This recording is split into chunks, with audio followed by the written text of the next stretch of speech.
So ఇప్పుడు stress relief కోసం ఇంకొక ప్రాణాయామ పద్ధతి తెలుసుకుందాం. దీన్నే భ్రమరి ప్రాణాయామ అంటారు. భ్రమర శబ్దం చేయాలి. భ్రమరం అంటే తుమ్మెద.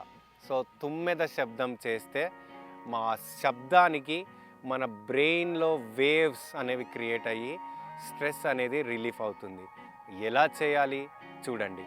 మీ బొటని వేలుతో మీ 2 చెవులను మూసివేయాలి.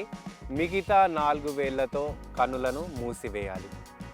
దీర్ఘంగా శ్వాస తీసుకోవాలి. శ్వాస వదిలినప్పుడు శబ్దం చేస్తూ వదలాలి.